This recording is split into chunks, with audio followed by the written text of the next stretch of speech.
And for the pledge, please. Attorney Solfanelli, would you please lead us? Pledge allegiance to the flag of the United States of America and to the republic for which it stands, one nation, under God, indivisible, with liberty and justice for all. Okay.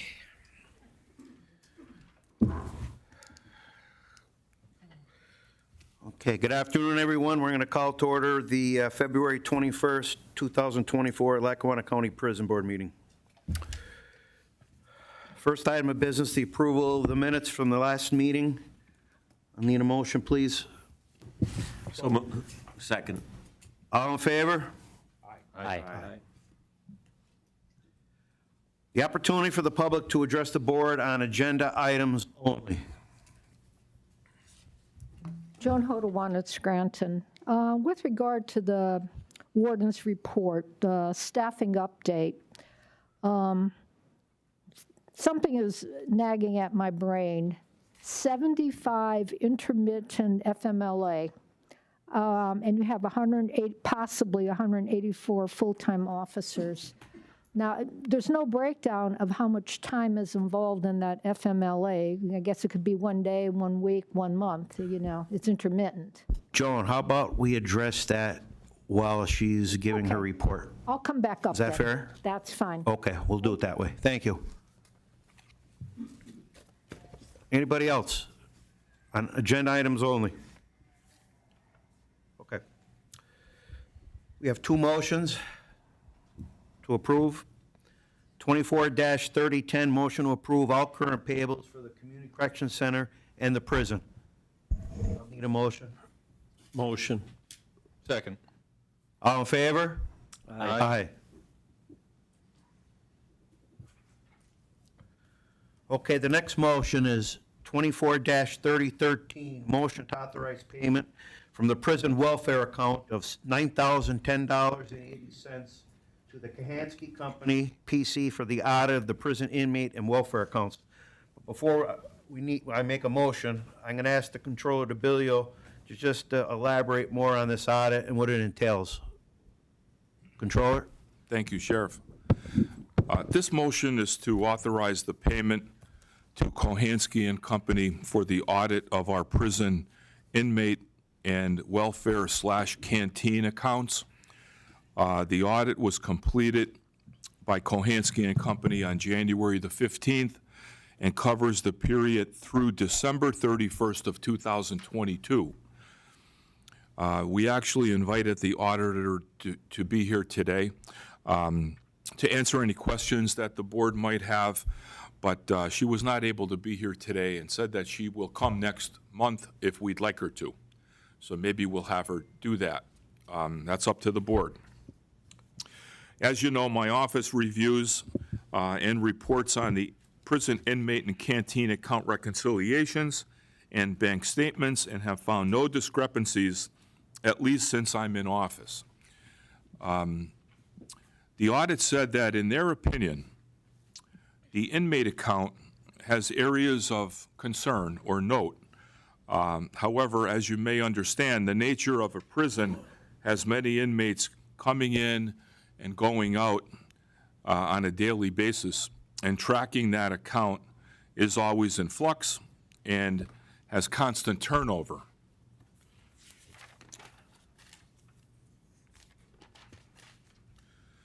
The business office makes every attempt to get inmate money back into the hands of the inmate upon release.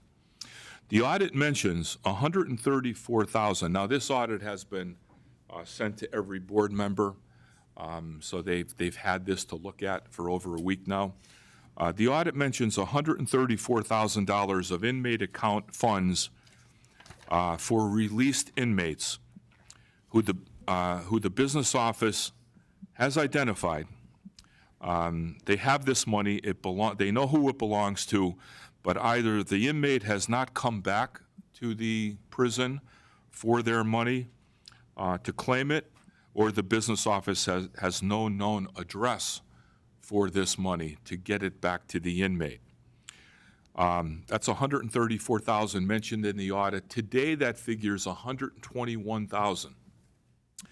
according to the business office. So that's $121,000 that's owed to inmates. We know who they are, but we don't have any address for them. And as you might, understand, sometimes people leave and they're homeless. Sometimes they get deported to other countries. Sometimes they have no known address to leave the prison.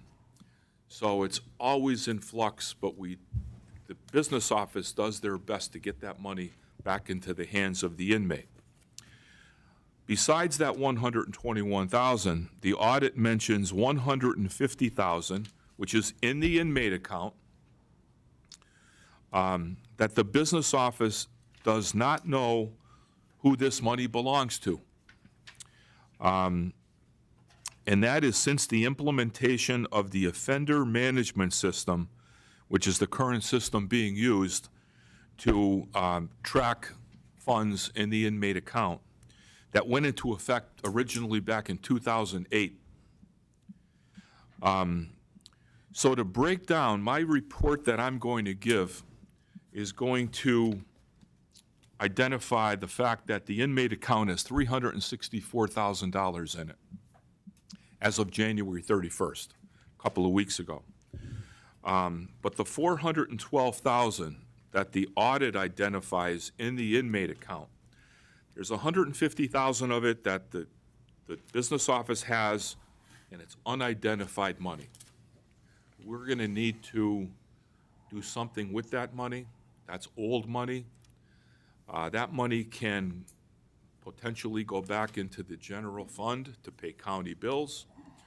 It can go into the canteen account, which is also called the welfare account, which is for the benefit, education, and welfare of inmates, which is probably more likely a good home for it. It cannot be escheated to the state because the business office doesn't know who it belongs to. So there's no way to escheat it back to who it belongs to. And then there's the $121,000 that I just talked about that is identified money, but with no known address, and money that inmates have not come back to the prison to claim. They may end up back in the prison someday, we hope not, but if they do, and they have money there, they'll have access to it. So that money we should probably hang on to, at least for now, because people may come back. They may come back to claim it. We probably shouldn't do anything with that money, but that's up to the board on what we may want to do with the $121,000. $60,000 of the $364,000 in the inmate account is money that is owned by current inmates. We know who they are, and they are at the facility. They're in the prison, okay? So that money's identified. The remaining $32,000, approximately $32,000, is money that's owed to vendors for inmates purchasing items at the commissary or for other various expenses. So that's the breakdown of the audit. I could take any questions that members of the board may have. My deputy is here, Reggie Mariani. I may ask Reggie if he can come up to the podium in case he may be able to answer any questions that board members may have. Reggie, Yes, if you Reggie, can go would you up. please come up?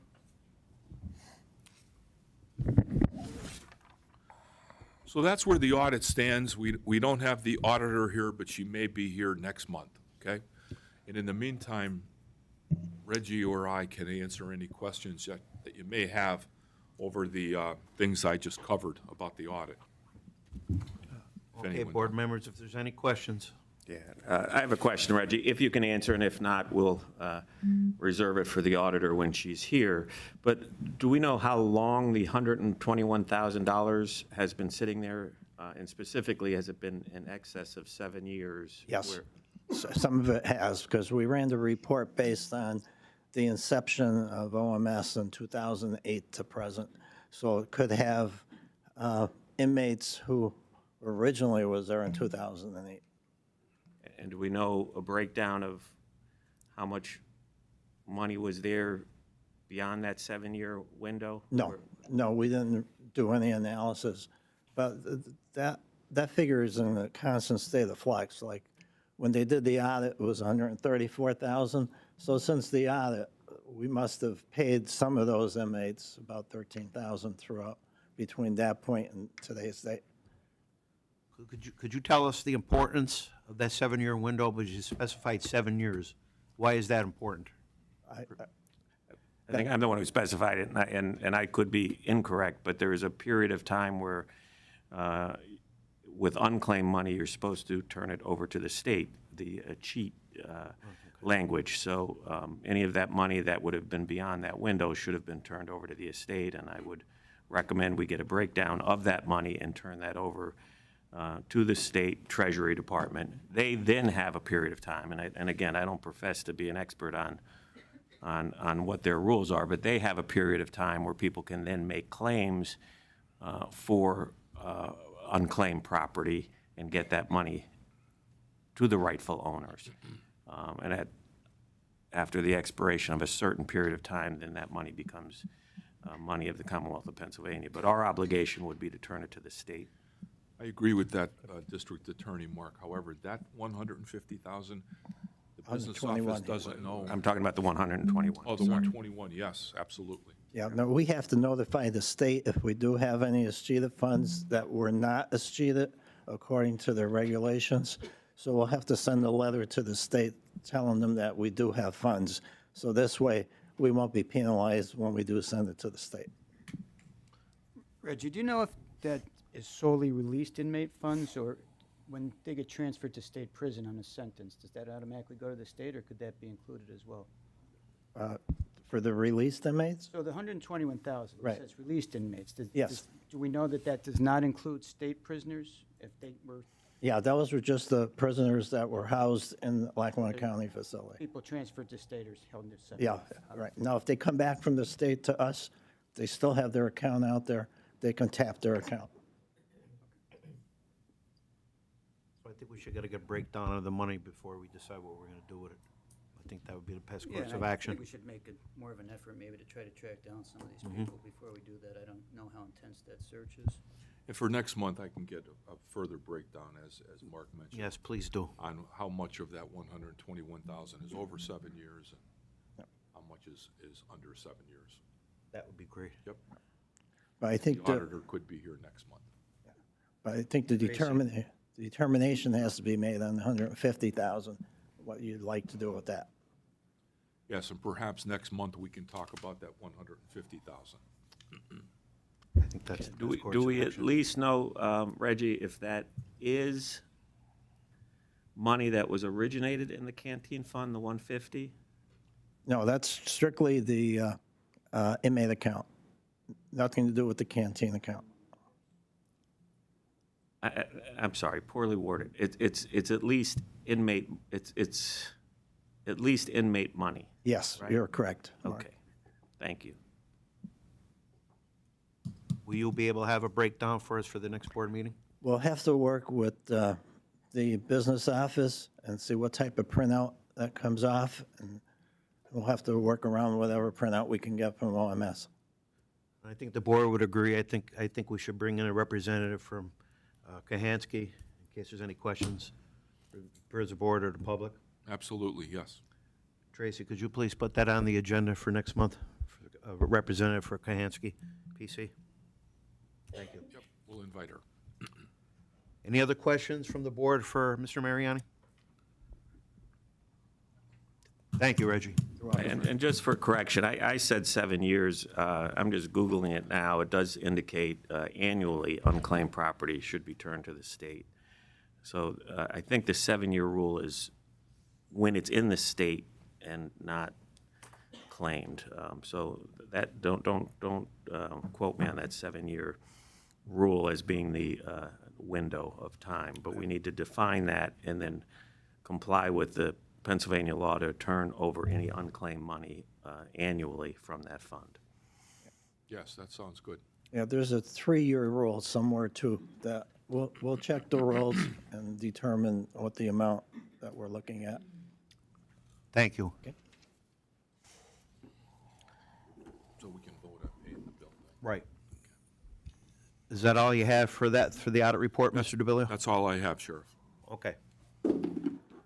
Okay, after hearing all of the report from Mr. DiBileo, I'm going to need a motion to authorize the payment from the prison welfare account in the amount of $9,010.80 to Kahansky Company PC for the audit of the prison inmate and welfare accounts. I'll Is there make a that. motion on the table? I'll make that motion to pay the bill. Is there a second? Second. All in favor? Aye. Any opposed? Okay. Mr. DiBileo will stick with you. The controller's report is next. Thank you, Sheriff. Controller's report of the prison inmate and canteen accounts as of January 2024. The Controller's Office reviewed the prison inmate and canteen account reconciliations, which were prepared by the Prison Business Office for the month of December 2023, and found no discrepancies between the reconciliations and the bank statements. The balance in the inmate account was $364,317.10 as of January 31st of 2024. The balance in the canteen checking account was $375,700.36 as of January 31st of 2024. And in addition, as of January 31st, the canteen account also included a balance in the Pennsylvania Local Government Investment Trust investment accounts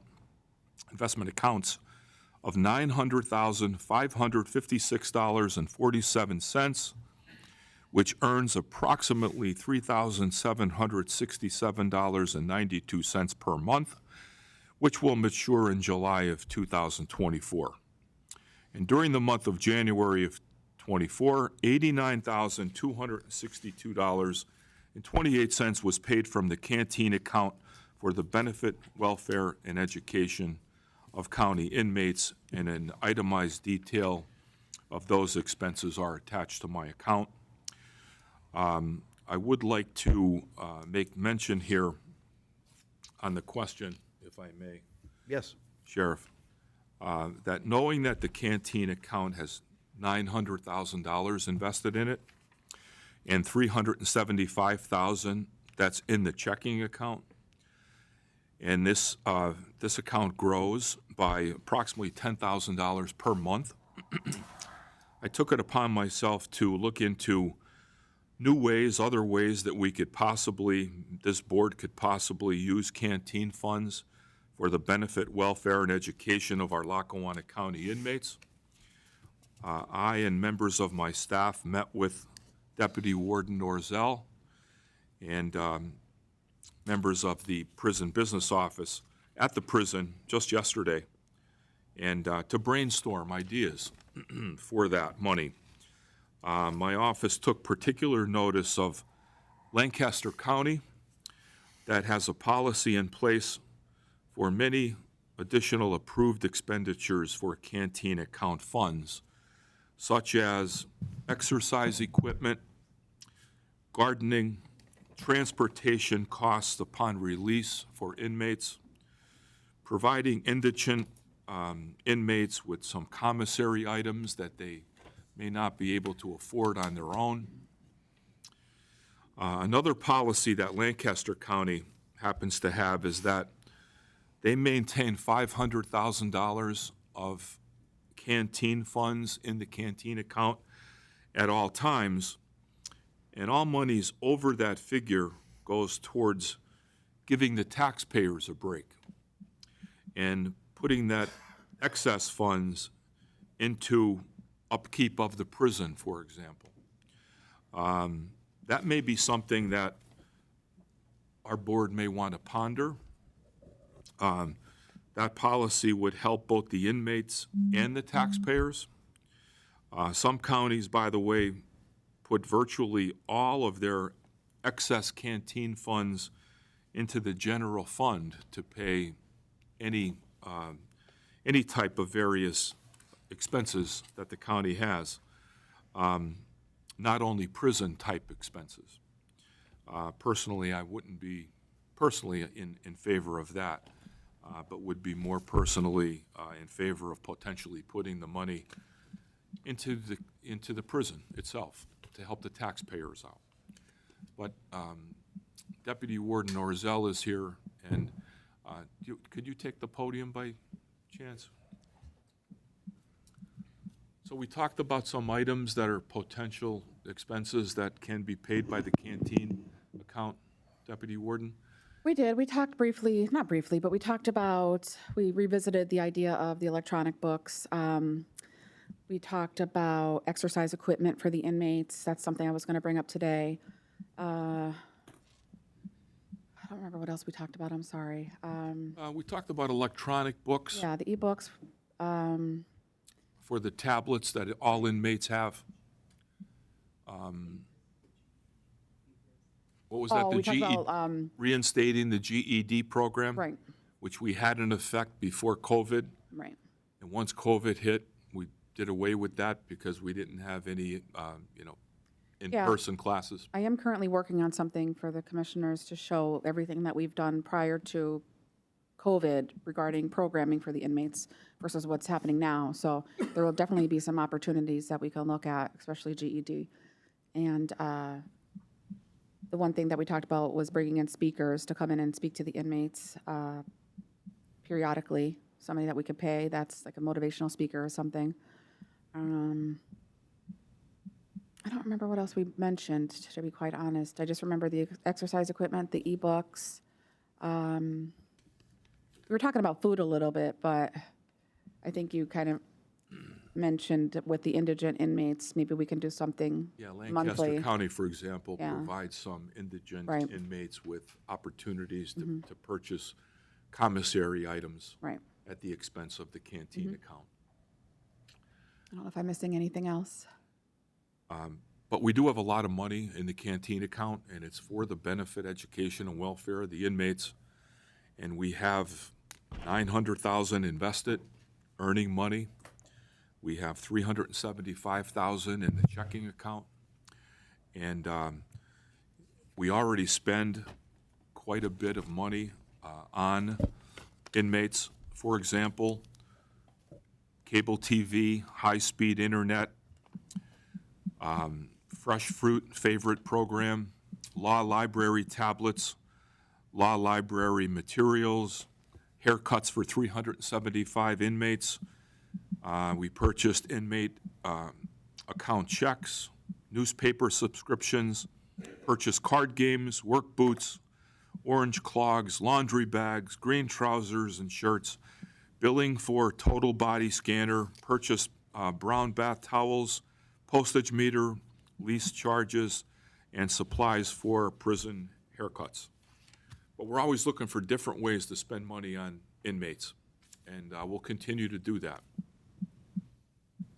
Thank you. Controller, any other counties that you know implement this idea other than Lancaster? I believe there's many counties. I know, Reggie, you've spoken to a few of them. Can you come up, please? That's okay. But every county has a different way of operating the canteen funds, and that you're aware of, Reggie. Just that you're aware of, that's all. Well, I would have to go back to my notes, and I wouldn't put another county on the spot. That's okay. I have information on Lancaster that I could make copies of and leave with everyone. And this is a good policy to go by, potentially, for us. That would be great. Thank you. Do it next time. Okay. Thank you. Does anybody have any questions for Controller DiBileo? Yes? Well, this is for the prison board, ma'am. You can hold that off until, for the public part. But otherwise, that concludes my report. The only thing I'll say, and this is just my personal opinion, I don't think the money that's in these accounts should be transferred to the general fund.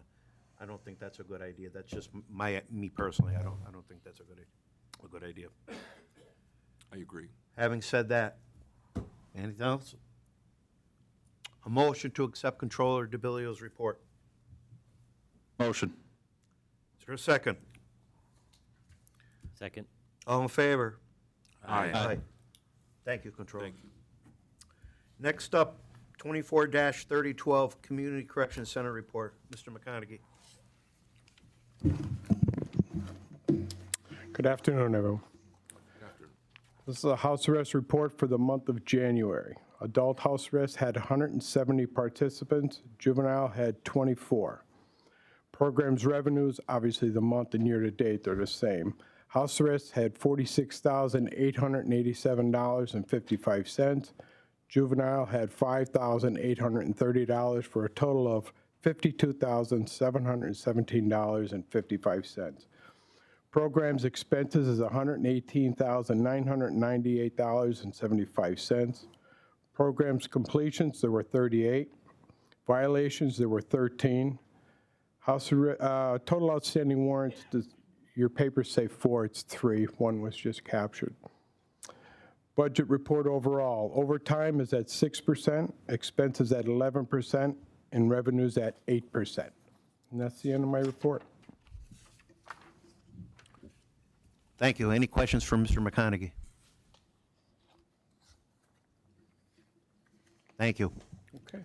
Have a good day. Motion to accept the Community Corrections Center report. Motion. Is there a second? A second. All in favor? Aye. Aye. Thank you. Warden's report. Warden Rozell. Good afternoon, everyone. The average daily population for January was 761 inmates. 576 were county inmates. We averaged 660 adult males, 7 juvenile males, and 93 adult females. The average daily population of U.S. Marshals detainees was 185. The staffing update, we currently have 182 full-time. This is for January, though. 7 were out on workers' comp. 1 was on continuous FMLA, and like we mentioned earlier, 75 on intermittent FMLA. At this time, we had 2 full-time vacancies, which I'll discuss later, that we have more now, which makes 184 full-time officers. The budget as of January 31st, revenue was at 9% and expenses were at 11%. There were 3 extraordinary occurrences in the month of January. 2 of them were with the same individual. January 4th and January 5th, an inmate wrapped a sheet around her neck. A code blue was called via radio. They escorted the inmate to the medical department, which, when she was assessed by medical staff and put into a 15-minute suicide watch. She became combative and refused all directives. CIT de-escalation techniques were utilized with negative results. The inmate was secured in the emergency restraint chair to ensure safety. On January 26th, after a physical altercation with another inmate, an individual was being escorted to the restricting housing unit. While en route, he made threats to staff stating, "You guys wonder why your boy Gil Martin got shot? This isn't going to end," and continued to threaten the lives of staff when he gets outside. The inmate became progressively less compliant with the escort staff. Became progressively less compliant with the escort and actively resisted several direct orders given to remain compliant and calm down. He tried to actively break free several times and attempt to kick an officer. Due to the nonstop behavior, he was placed in the emergency restraint chair to calm down. De-escalation techniques were used to ensure the safety of everyone. They had to use the emergency restraint chair. And once secured, he was evaluated by the medical department. There were 2 pre-investigations completed in the month of January. They both fell in the category of staff on inmate sexual harassment, and both were unfounded. All completed investigations have been forwarded to the DA's office for further action if deemed appropriate. I have 1 request to use canteen funds for the purchase of exercise equipment for the inmates, outdoor equipment, the pull-up bar. They're called pull-up and dip station. We want to buy 2 of them for the outside yards, and it totals $5,768. I have a quote here if anybody wants it. Warden, what did you say it was? Because it says a quote is attached, and I don't have I know, it. and I didn't realize I didn't attach it. So I have it here. I can give to you guys. That's fine. How Okay. much? $5,768. $5,768? Yeah, each piece of equipment, we want to buy 2. Each cost $2,884 each, with a total of $5,768. Personnel, we have, as I mentioned at the last prison board meeting, a new cadet class started on January 31st, consisting of 4 correctional officers. The class was originally intended for 6, but 2 of them ended up not fulfilling the requirements for the position, so they were not passed through the process. They graduate on March 8th, so we usually invite the prison board to attend graduation if anybody's interested. One note that I didn't add here, we did have 1 termination in the month of January. We had an individual that was not coming to work consistently. We tried to work with them several times to have meetings with the prison and human resources, to which he didn't follow through with. So after multiple multiple occurrences of insubordination and refusing orders, he was terminated. We have 2 vacancies. One is the Deputy Warden of Security due to retirement, and we also have a vacancy for a lieutenant. Do you want me to mention my recommendations? Not yet. Okay. So that concludes my report. Okay, let's do it in 3 parts, if that's okay. Okay. Let's go to, make a motion to accept Warden Rozel's warden report first. Is there a second? I'll second. All in favor? Aye. Aye.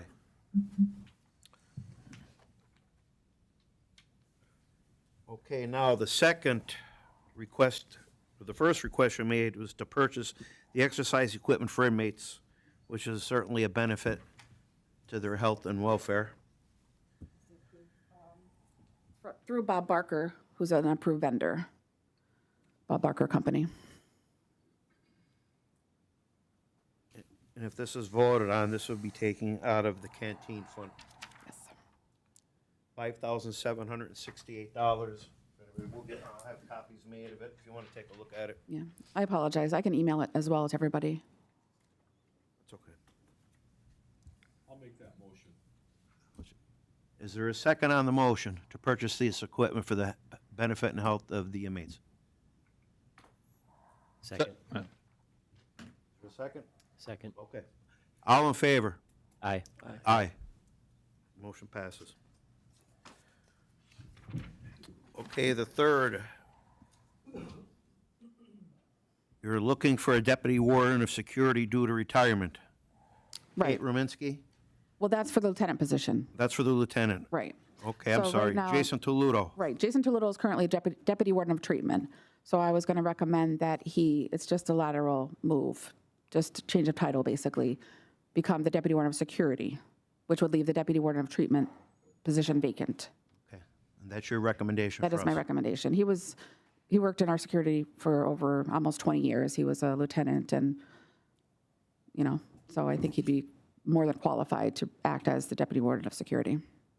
Any questions for Deputy Rozelle or Warden Rozelle about that? What's your plan for treatment?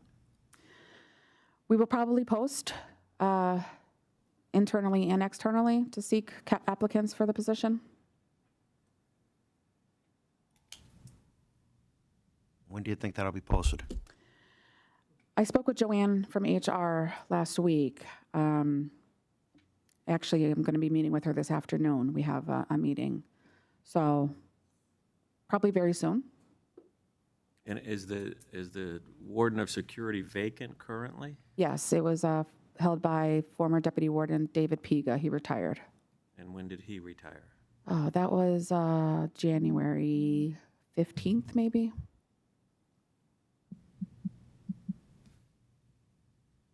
Okay. I hate to see the gap in either, and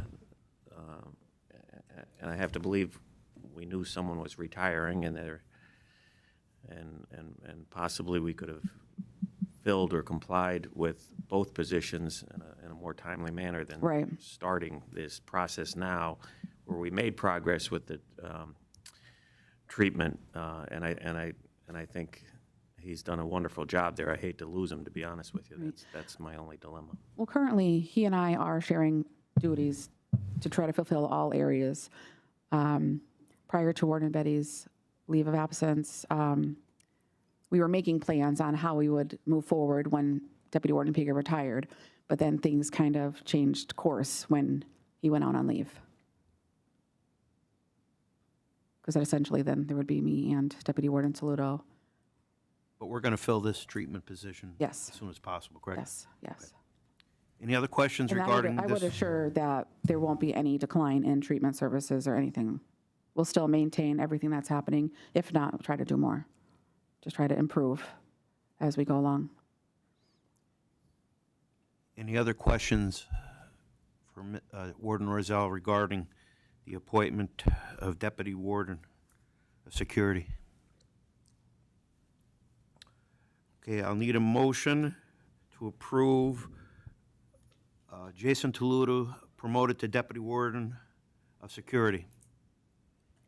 I'll second it. He's a good candidate. Yes, he is. Is there a second? I didn't hear that. Okay, all in favor? Aye. Aye.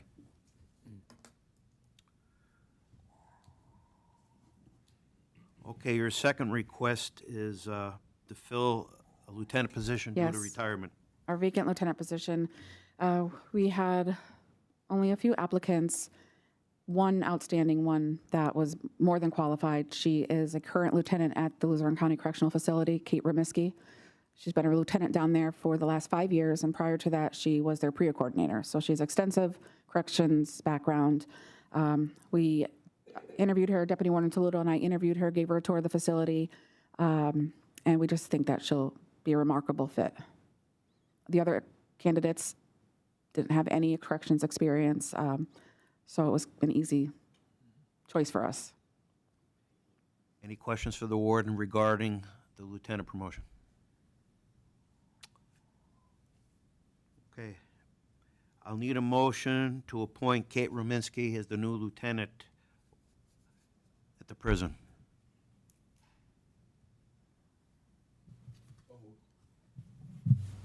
Is there a second? Second. All in favor? Aye. Aye.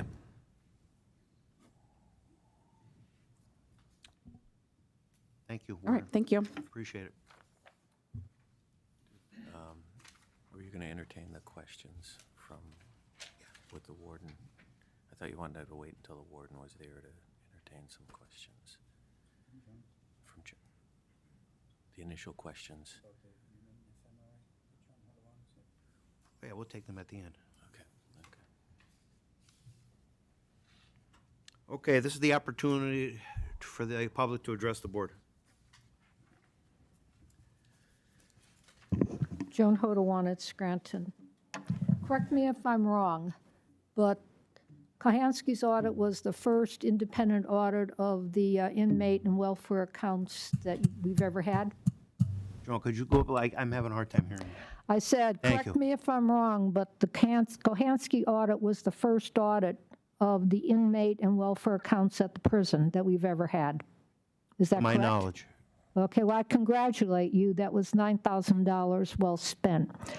I read through the report. It's only 7 pages, and it's in 2 parts. One part is the actual audit, in which Kohansky said all the statements are fairly presented in all material respects, no problems.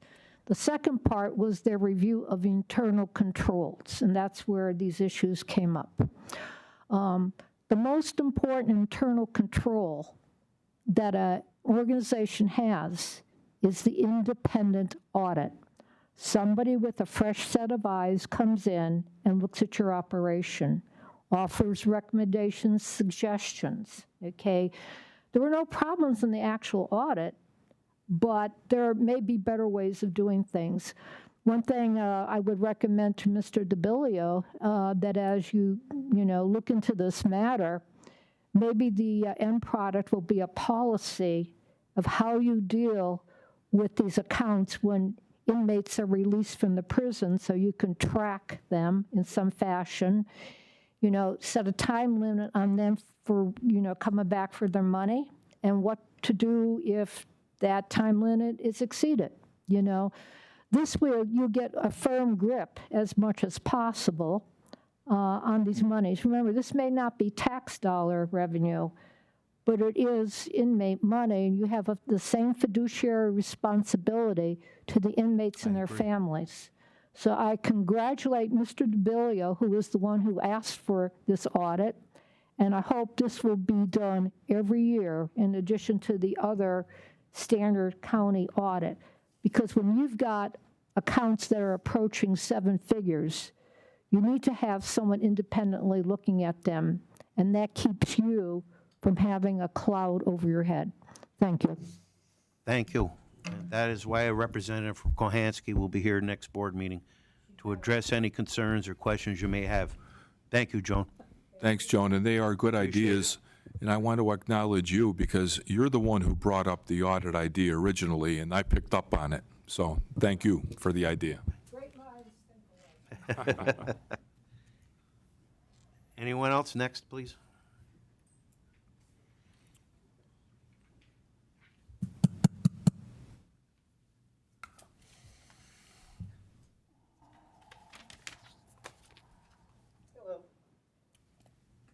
Denise Brown Troop.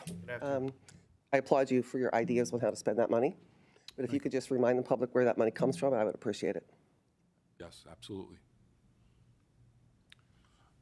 Could you just? We will break it down. Is that what you're asking? No, I would like the public to know where that $1.2 million originated from. Like, that's not taxpayer money. Where did it come from? The 1.2 million is canteen money, and it comes from commissions that the prison earns from purchases by inmates from the commissary. Is that also telephone And things profit? like clothing that they can buy on their own, using their own money, some snacks, fruit, things like that. And so recently, the canteen account prices, I believe, just recently went up. Say that again, I'm sorry. I don't know if I understand the commissary prices just recently were increased. Is that true? Warden, you Not aware of familiar that, if with the that. commissary prices increased? Yes, they did. They did? Okay. Do we know by what percentage? Like, we're sitting I'm on not sure. $1.2 million of money that citizens paid for their loved ones to be in prison, so I'm kind of, There's no flat rate of the increase. It was just contractually after the 2 years, the first 2 years, the Oasis was allowed to increase prices. And I did review all of the prices, and there wasn't a substantial increase.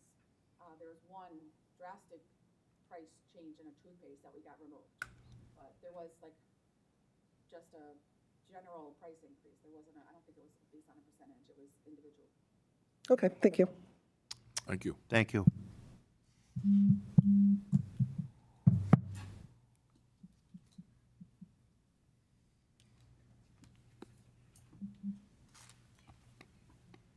Good afternoon. My name is Ryan Newswanger. I'm CEO at Jubilee Ministries. 2.5 years ago, I was here presenting to this board about Jubilee's willingness to provide chaplaincy, Christian Protestant chaplaincy to the prison here. And we have been doing that for the last 2+ years, providing three different chaplains that are serving within the prison. 2 of them are here, and I thank you for that opportunity that we have to serve there. And we're doing that at no cost to the county. We're not receiving any funds for that. It's our purpose as a ministry to provide chaplains, and we do that throughout the state in many different facilities. Today, I'd like to tell you about another opportunity for the county, and particularly for inmates being released. We also operate what we call an aftercare facility, so reentry services that would be available to inmates being released. And just real brief, it's a long-term residential program. We're really looking for people who have a strong desire to change their life and are willing to go to a Christian program to do that. And again, that's no charge to the county. We offer that completely, no funds from the county. But again, yeah, long term, we're not a halfway house. We're not just a place for someone to go and get housing or anything like that. It's an extensive program, and I don't want to use all my time, but if you have questions about that, I can go into what that looks like. But we do this for several counties within the Commonwealth of Pennsylvania. And so oftentimes it works as a home plan. We can be put down as a home plan option for people being released. We have done a little bit in the area of bail supervision as well, that someone can come to us. The only thing that we would say, we have a pretty extensive interview application process that we review. Again, we're trying to determine who really wants to change their life, not just who wants to get out and go somewhere else. So we do have an extensive review, and we want the ability to deny if we deem that they're not ready for something like that. And so we work with probation departments, again, across the state, but just wanted to offer this as an introduction to what would be available. We are actually coming up tomorrow. Again, we have a meeting with the probation department, and we'll be presenting this in more detail, but wanted you as a board to be aware of it. We have been participating with the county just a little bit. We've actually had, I think, 4 individuals come. 3 are with us right now. 1 has actually completed our program, went through about 8 months in our program, completed well, is currently on house arrest. So, any questions, or I can be done. Warden, you'll be discussing this idea also with the gentleman? Could you coordinate somebody, Warden? Absolutely. To discuss this matter with, and report back to us, please? All right. Thank you. Thank you. Thank you. Anyone else?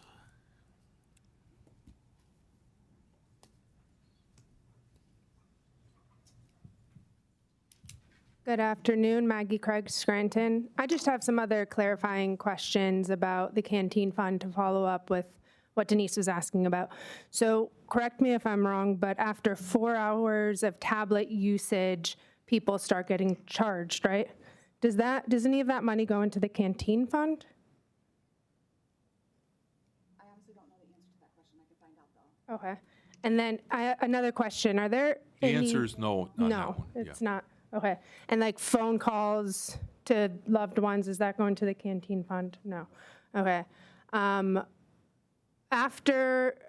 Just one other question. Are there any physical books allowed in the prison right now? Paperback books? We're not accepting donations of books, but inmates are still allowed to have books sent to them as long as it comes directly from the publisher. Okay. Because I just want to be aware of a scenario where canteen funds get used to pay for ebooks that then people have to pay to access after 4 hours. If there's a 4-hour free time limit for tablets, that's just something I want to be aware of, that people should have access to books without having to pay for them, especially if they're already being paid for by the canteen fund. Okay. And that time frame can always be adjusted. I can request more if we deem necessary. We can request more time to be added for free time. Yeah, I think especially like looking at reading and access to education, maybe that's something we can revisit, more free time on tablets. Thank you. Sounds good. Thank you.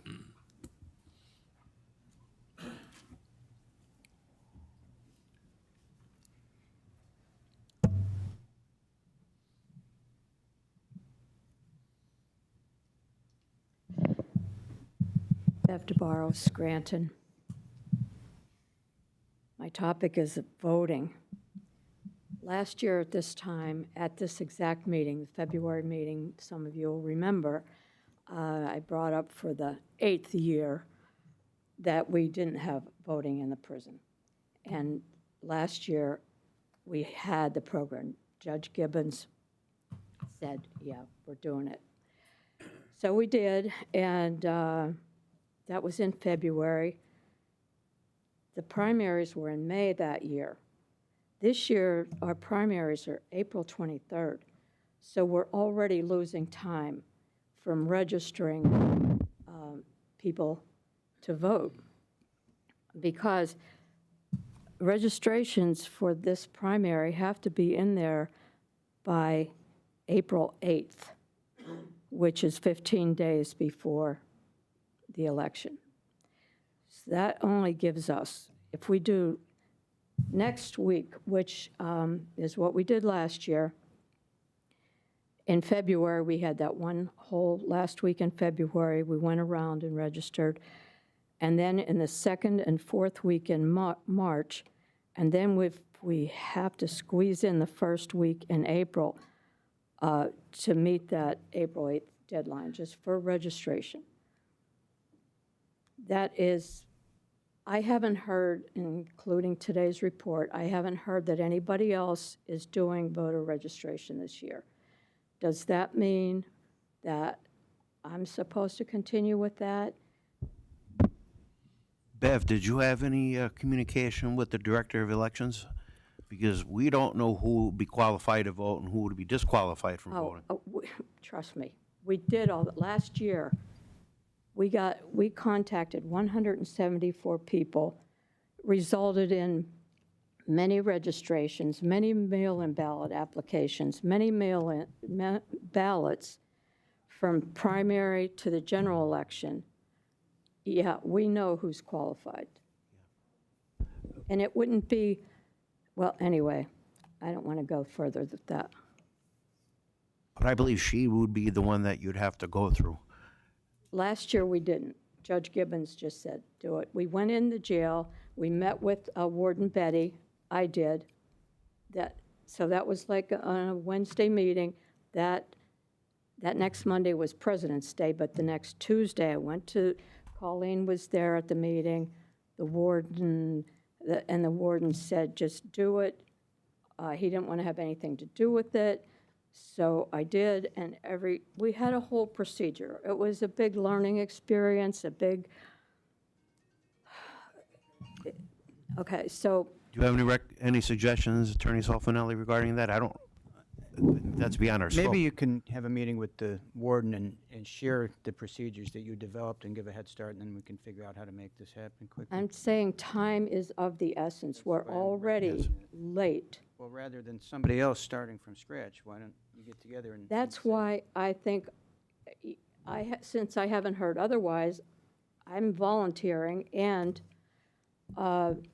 other volunteers that we were previously book volunteers, but we did the voting registration, and with the cooperation of the jail, we had, part of the time we had Deputy Warden Toludo at the time, but we'll have to have another contact person. Bev, I don't think anybody here is against facilitating this going forward. Oh, but we just right. want to make sure we're following the correct.